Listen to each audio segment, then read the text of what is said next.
Badvel revenue division పరిధిలోని బద్వేలు మండలం తిప్పనపల్లె వీరబల్లి గ్రామ పొలాల్లో రాత్రికి రాత్రే అధికార పార్టీ నేతలు జేసీబీల ద్వారా ప్రభుత్వ భూములను కబ్జా చేయడం దుర్మార్గమని, తక్షణమే ఈ భూములను స్వాధీనం చేసుకుని అర్హులైన ప్రతి పేదవారికి 2 ఎకరాలు ఇవ్వాలని భారత communist party CPI ML liberation జిల్లా standing committee member S Chandrasekhar డిమాండ్ చేశారు.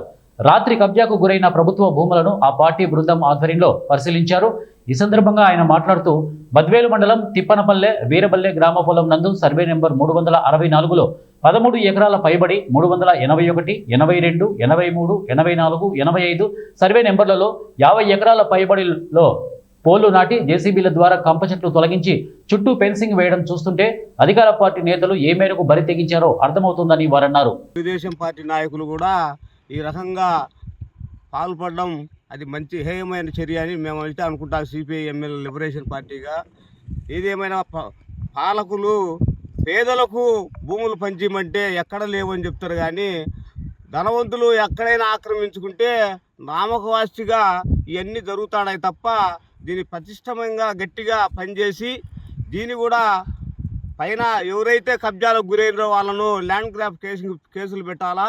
వామపక్షాలు ఏమైనా పోయి అట్లా వినగా చూసి వచ్చినా కూడా కేసులు పెడతాను. మరి వీళ్ళపైన ఎందుకు కేసులు పెట్టకూడదని సిపిఐ ఎంఎల్ లిబరేషన్గా డిమాండ్ చేస్తాం. తక్షణం ల్యాండ్ గ్రాపింగ్ కేసు నమోదు చేయాలా. పేదలైనటువంటి చాలామంది మాలామాదిగలు ఎస్సీలు ఉండరు, వాళ్ళందరికీ 3 ఎకరాల చొప్పున భూములు ఇస్తే దీంట్లో కూడా ఎవరో కొంతమంది అనుభవంలో ఉన్నట్టు ఉన్నారు, వాళ్ళు కూడా ఇక్కడికి వచ్చినారు. వాళ్ళకు కూడా తక్షణం ఈ భూమిని పంచి ఇవ్వాలని సిపిఐగా డిమాండ్ చేస్తాం.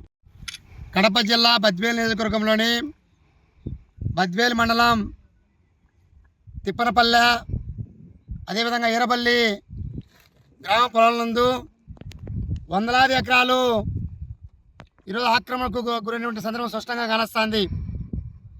ఈరోజు శనివారం ఆదివారం వస్తే చాలు బద్వేలు మండలము కబ్జాలకు నిలయంగా తయారవుతోంది.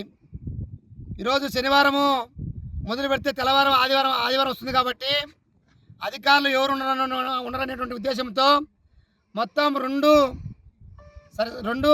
పంచాయతీలు ఉన్నటువంటి వందలాది ఎకరాల్లో ఈరోజు ఒక పక్క కంచెలు వేయడము, ఒక పక్క పోలు నాటడము, ఒక పక్క జేసీబీలతో ముళ్ళ కంచెలు వేయడము, ఒక పక్క చెట్టు తొలగించి సాగు చేయడం జరుగుతుంది.